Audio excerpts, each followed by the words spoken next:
tagal na naghihintay dun sa isang grupo. Ano po, sana wala nang naiwan doon. Ano po. So, Psalm 27. Ang sabi po ito sa last verse, yan, di pa tayo nag-uumpisa, last verse na agad. You know? Sabi sa verse 14, wait on the Lord. Maghintay tayo sa Panginoon. Be of good courage. Magpakalakas ng loob. And He shall strengthen your heart. Wait, I say on the Lord. Pag sa Bible po, pag inuulit yan, verily, verily, ano po, katotohanan sinasabi sa isang verse, pag inuulit po, napakahalaga po niyan. Kaya, it seems to me na ito po yung tema ng ating awitin na to ng Psalm 27. Kaya sabi po rito, ay maghintay tayo sa Panginoon, palakasin natin ang ating puso. Kaya alam niyo po, kung merong isang bagay na mahirap gawin yung tao, yung maghintay. Hindi po ba? And nakaka-drain ng lakas, nakaka-drain ng patience, nakaka-drain ng kasi naiisip mo lahat, sana ganito ako, sana ganito ang ginawa ko, tapos lalo na yung meron tayong isang bagay na iniwan para dun sa iintayin natin, di ba nakakapanghinayang. Pero purihin po ang Panginoon. Sa Panginoon iba. Alam natin yung Isaiah chapter 40 verse 31, di ba? They that wait upon the Lord shall renew their strength. Ano po?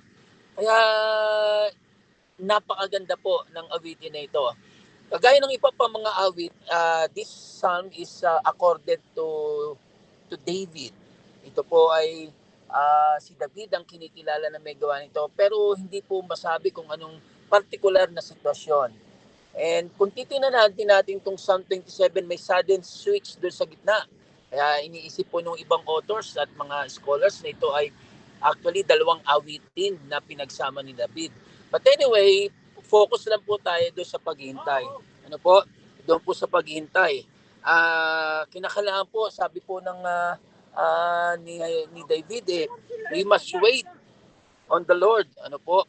And sabi ko nga po, kung sa ibang bagay tayo naghihintay, ay tayo po ay laging nadidrain, naiinip, nawawalan ng lakas. Pero when we wait upon the Lord, yan, kagaya po ni David at kagaya po ni Isaiah, we renew our strength. Ano po? Sige po. Now, anong dapat natin gawin habang tayo ay naghihintay? Yan, tingnan po natin yung mga ginagawa ni David habang siya ay naghihintay sa Panginoon at paano niya nasabi na tayo ay magpapakalakas kapag tayo ay naghintay sa Panginoon. Ano po? Yeah. Sabi po ito sa verse 1 to 3. The Lord is my light and my salvation. Whom shall I fear? Ano po? The Lord is the strength of my life. Of whom shall I be afraid? When the wicked came against me to eat my flesh, my enemies and foes, they stumbled and fell. Though an army may encamp against me, my heart shall not fear. Though war may rise against me, in this I will be confident. Wow, purihin po ang Panginoon. Kita niyo po yung sinasabi ni Haring David dito. The Lord is my light and my salvation. He was waiting on the Lord at pagka tayo ay nasa distress, yung description, of course, yung po pagka-literary, nandyan yung mga figures of speech, ano po. Pero, well, as a king, po pwedeng maranasan po ni David to na he was alone, and camp o napapaligiran ng mga kaaway. Kaya sabi niya po, kahit pa ang mga masasama ay magsama-sama against him, kainin ang aking laman, na sabi po ni Haring David. Well, kapag nasa ganun po tayong sitwasyon, it is worth waiting upon the Lord. And while waiting, we must remind ourselves na ano po, na ang Panginoon ang ating confidence, na ang Panginoon ang ating light and salvation. Remember, not maybe always literally, but when distress comes sa buhay po natin, madilim ang paligid. Ano po? And we know that Jesus is the light, our God is the light, and any kind ng kadiliman sa buhay po natin, baliwala po yon when we trust and when we have the confidence in our God. So, how are we going to wait? We wait confidently. Ano po? We wait confidently and remind even ourselves. Mga kapatid, mga leaders po karamihan na narito, di ba? Pag may natatakot, nagka-cancel tayo, we remind them of who God is. Well, pagdating po naman sa ating sarili, kagaya ni Haring David, when he was in distress, like in this situation, he reminded himself ng ano po, na ang Diyos ang ating liwanag. He's the light and our salvation. And this is true. Ano po, sa buhay po ni Haring David, nakita po natin, God himself brought the light upon David's life. Hindi siya nagkaroon ng despair to sa kadiliman. Ano po, kaya purihin po ang Panginoon. And God himself also, not only the light of David, but also salvation. His salvation to David. Ano po, at maaaring iniisip ni David yung pag-rescue sa kanya ng Panginoon sa kamay ni Goliath, sa kamay ng bata-bata pa siya, ng mga oso at kung ano pa mang mga hayop, hindi even sa kamay ni Haring Saul. Ni Haring Saul. So, mga kapatid, we wait. Kapag ka in distress tayo, we wait for the help that comes from God. And the first thing that we need to do is kailangan po i-remind natin ang ating mga sarili of who God is. Kung ano yung pinagpe-pray natin, nandun yung magkakaroon tayo ng clue kung ano yung hinahanap natin sa Panginoon eh, di ba? Tulad ni David, pag pinag-pray niya, God, you are my light and my salvation. Ganun ang deklarasyon niya. Well, we can assume na talagang madilim yung kanyang yung sitwasyon na. Pagka yung isang pastor nagsabi, Lord, ikaw ang Jehovah Jireh. Naku, baka nagkukulang na. Ano po? Oo, ikaw ang aking Jehovah Rapha. Oo, malamang-lamang may concern about health. Ano po? Kaya, ganyan din po. Whichever na situation tayo, while waiting for the help that comes from God, remind ourselves of who God is. Kaya po ngayon, sino ang Panginoon sa inyo? Sana sa panahon ng eleksyon yun din ang maging panalangin natin, liwanagan tayo ng Panginoon. Ano po? Let him be our rohi, mag-guide sa atin, yung shepherd natin, para hindi tayo maligaw. Remember, 3 taon na namang magdudusa ang mga Pilipino kapag ka tayo mismo mga mananampalataya ay hindi natuto. Na po?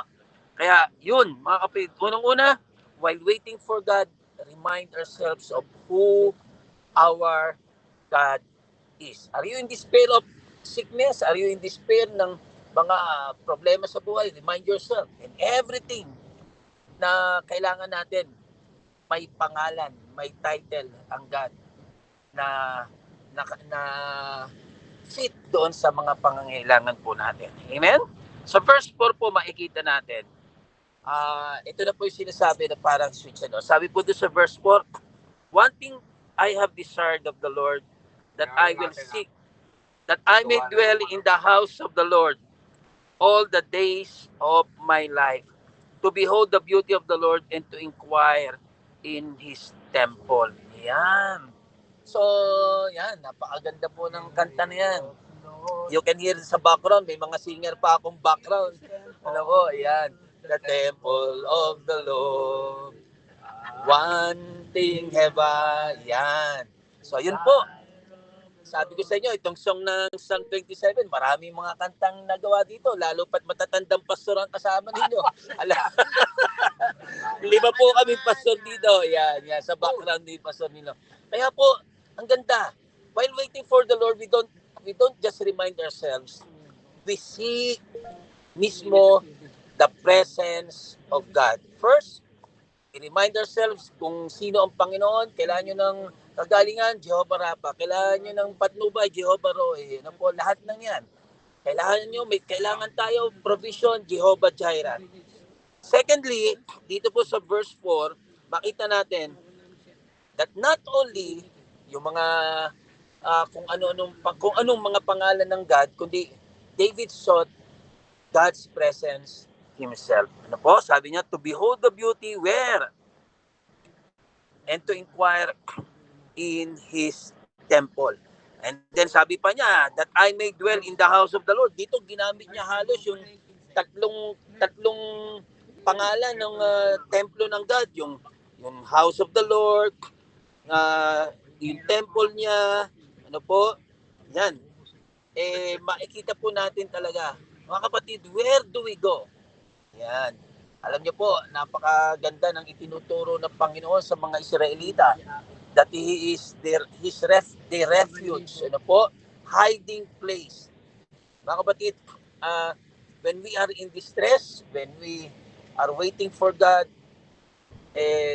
magkaroon tayo ng ating initiative mismo that we seek His presence. Ano po?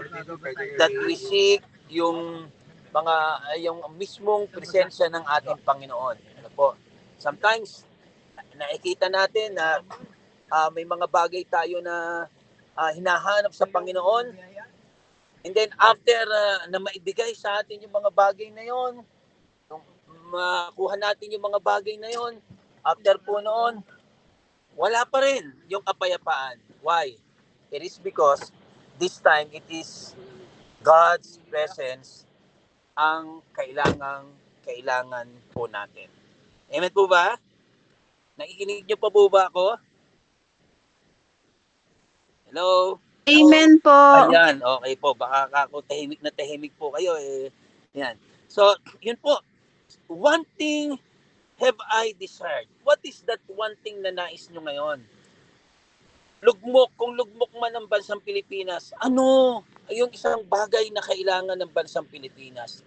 Nahihirapan man ang pamilya natin, nahihirapan man ang personal natin pananampalataya. Dapat there is just one thing.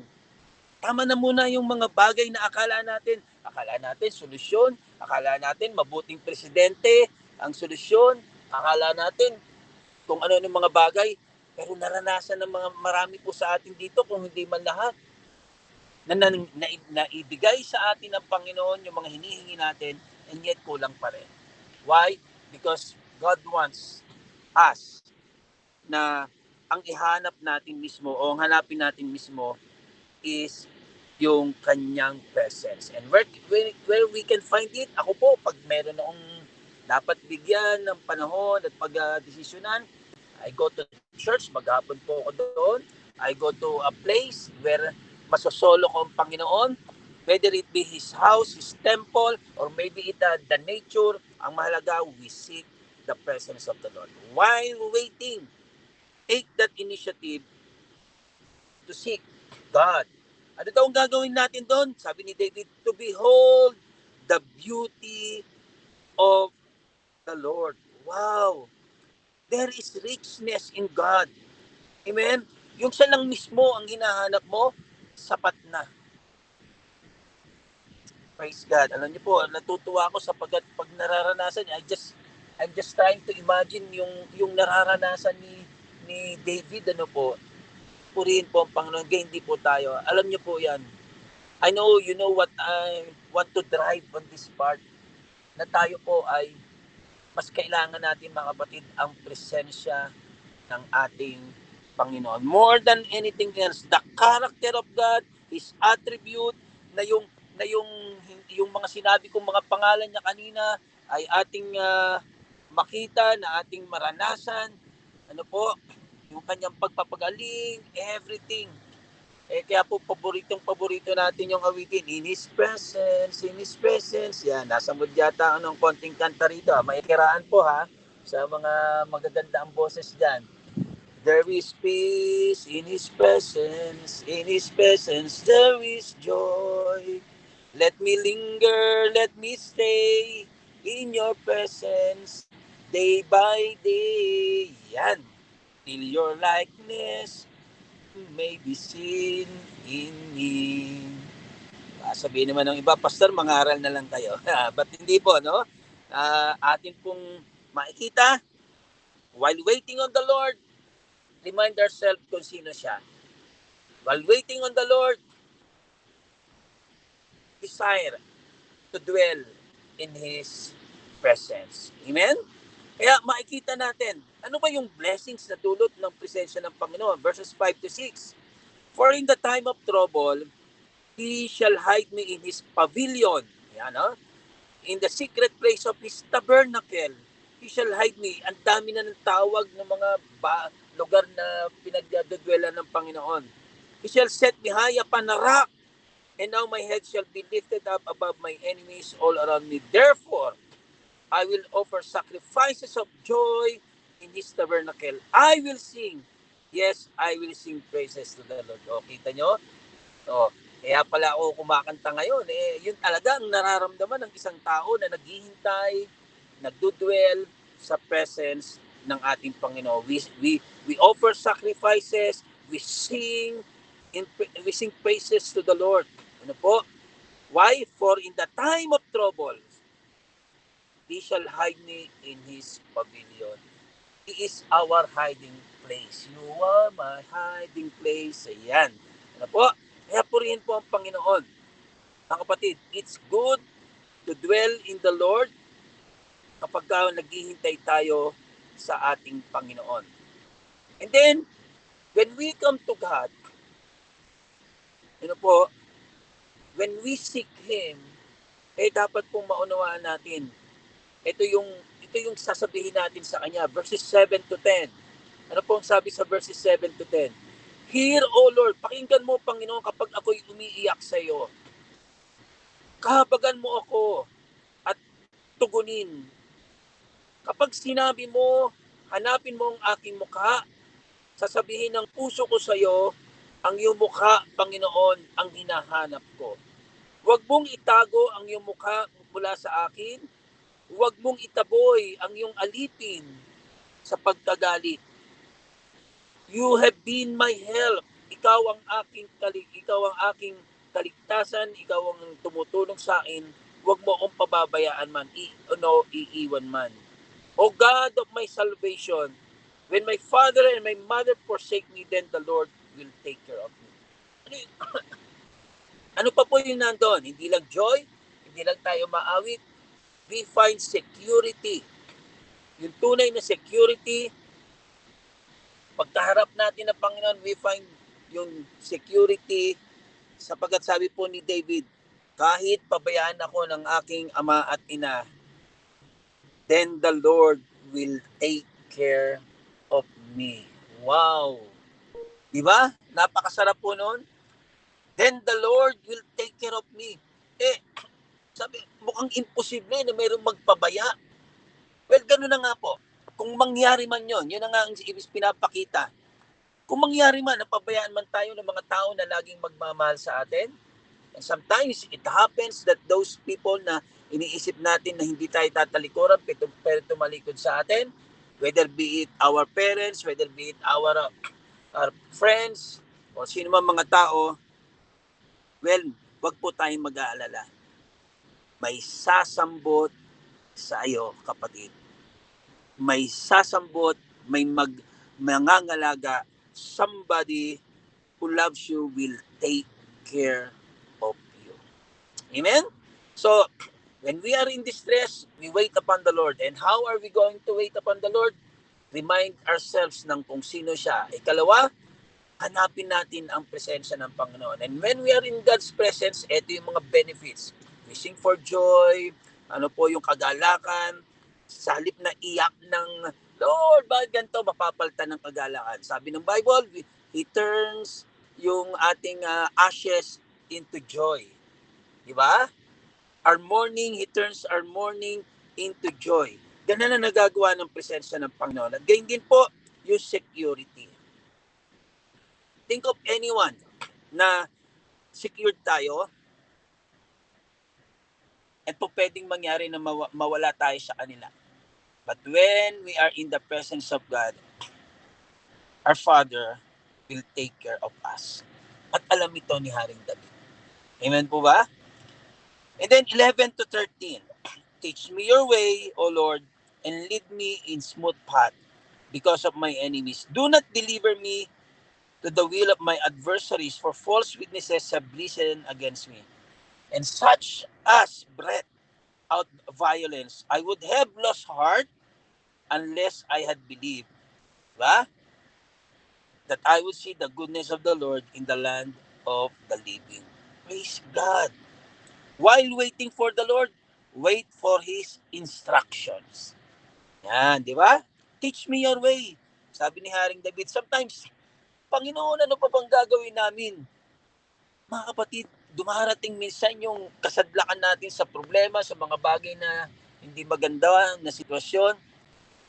Dapat be still and know that I am God. To be still and know that I am God is to wait upon the Lord, sapagkat habang naghihintay tayo, doon nangungusap ang Panginoon. Huwag yung nag-pray ka tapos gawa ka ng sarili mong lakas, gawa ka na naman sarili mong kaparaanan, tawag kay Bombay, tawag kung kani-kanino. No, wait upon the Lord and He shall give us the instruction. Amen? Sabi niya doon, unless I had believed, kung hindi ako naniwala, hindi ko makikita. Kung ang mundo, to see is to believe, tayo naman, we believe first to see. Nakita niyo po yon? Puso nga po sa mga nakaunawa nun. Ulitin ko po.